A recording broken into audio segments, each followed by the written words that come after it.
Have you ever wondered what's inside a large cave in the stone temple world? Or perhaps what happens to the submarine once you kill the Wayseeker? What lies atop the floating island in the mica fields? Well, I certainly have, and today we are finally unraveling the mystery.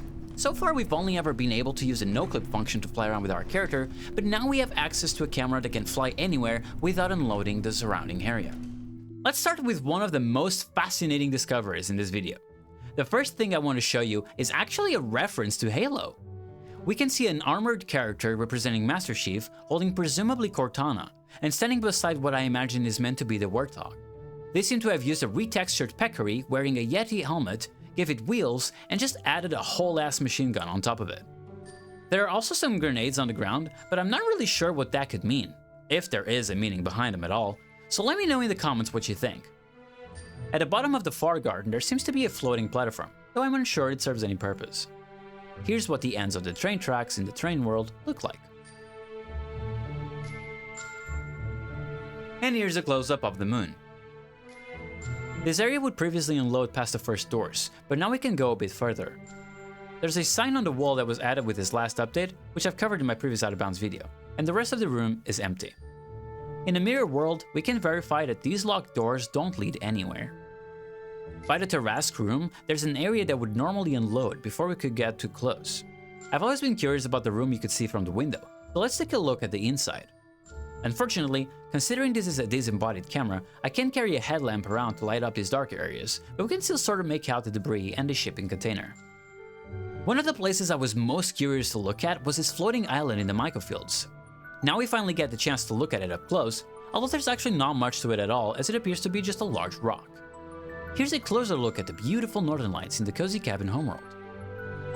In the cabin homeworld, you can spot a sleigh floating midair in the distance. This is actually the same sleigh you find in the North Pole and which you can drive. The two worlds are overlapped due to the way world rendering works, and for some reason the sleigh never ends up unloading once you leave the snow globe. To further demonstrate how some worlds share the same space, if we load up the cabin homeworld again, we can see it actually clips into the regular area. This is also why a lot of the worlds will unload when you try to fly towards the skybox around them. Here we can take a closer look at the golden trees and how their reflections are actually just the same tree upside down. Very pretty area. We can also take a closer look at these towers. In Canaan, if we fly behind the spawn area, we'll find a path connecting two collapsed caves. What's really interesting is that if we clip through one of them, we can see there's actually a whole path inside the mountain leading back to the playable area, though also blocked off on the other side. This makes me wonder if this was initially going to also be a part of the playable area, but got later scrapped. Across the island behind the swamps, there's also a lonesome wagon hidden in the trees, in an area you can't reach through normal means. Across this broken bridge and past the debris, there seems to be a path leading to a dead end. It's always curious seeing areas like this textured with paths and the like, considering they're never meant to be seen by the player. Now here's a closer look at Canaan's moon, which interestingly enough seems to have a large symbol carved into it that somewhat resembles some of the patterns found in the lodestone. The spiral at the center isn't present in the artifact however, the latter only presenting a sun and a moon as well as some eye-looking figures. Here's a closer look at one of the cable car buildings found atop one of the mountains in the Fossoir. I've covered this before in one of my previous Out of Bounds videos, but we've never been able to get this up close without using the binoculars. In some distant shore, there's a large vortex up in the sky with a faint tornado flowing out of it. This is the same vortex you can see in the portal toilet, which could imply when we get teleported to the poop dimension, we also shrink down. Behind the spawn area for this world, there's a large mountain with a poop-shaped peak, and spread around the poop ocean are also poop-shaped rocks. In the Exer village, I've always been curious about whatever is on the top of the pillars surrounding the playable zone. We can finally get real up close to see what it is in detail, and oh boy is it interesting. This sprite in question seems to actually be a 2D front view of the whole Exer island. Fascinating. In the Shadowgate world, we can actually find a Sister of the Unlost watching our every step the whole time from the rooftops of a building way up in the hills. I've covered this one before in one of my previous Out of Bounds videos, but this is the first time we can get this up close without having to use the binoculars. If I keep my character in a different region than that of the camera, the world's LOD will kick in, and I thought it'd be fun to take a look at some of it. For those unfamiliar with the term, LOD stands for level of detail, and it's a technique used in game development to lower the detail in 3D models far away from the player to keep a good level of performance.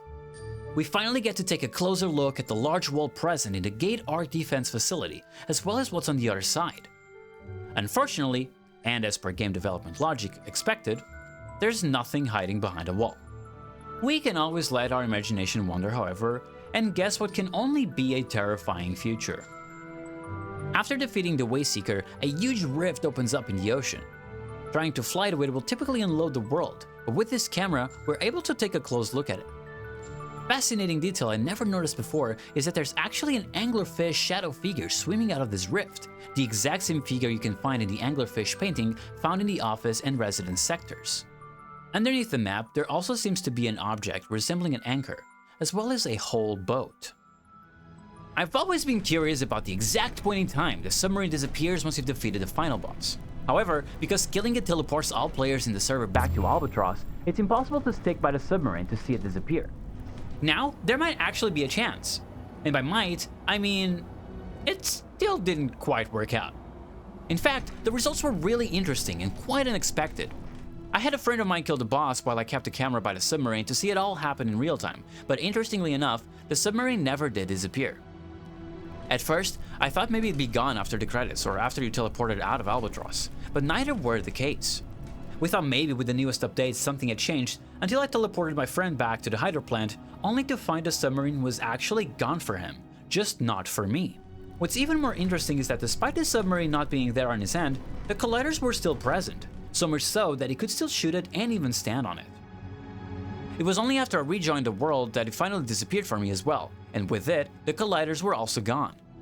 Amidst testing a few things, I found out that while sitting specifically on the new rocking chair, the game doesn't actually let me teleport away. So I had the idea to remain seated by the submarine as my friend killed the boss to see if I'd get different results. Sadly, the submarine was still there, but we still got a bit of a laugh with what happened to my character after the game tried to forcefully teleport me back to Albatross. Hope wasn't lost yet, however, as I had a last idea that I wanted to try. This time, I was going to have my character stay in Albatross throughout the whole fight, but keep the camera by the submarine as that'd be the closest to the intended game experience. This did mean, however, that the game would trigger the LODs since my character would be too far away from the hydro plant. The results were slightly different, but still not quite what I was looking for.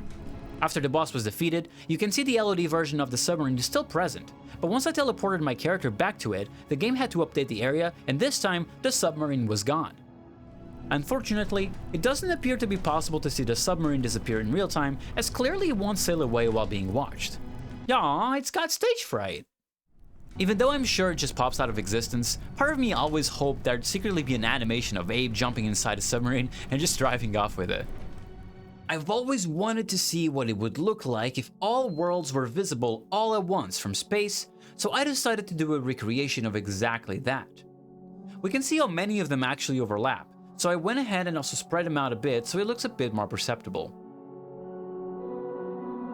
For the following section, enjoy this game's great soundtrack as we cycle through each of the worlds seen from the outside, almost making them look like planets, as well as taking a closer look at their respective skyboxes and a flyover of the general area.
If you'd like to see more out-of-bounds discoveries in Abiotic Factor, make sure to click the videos on screen.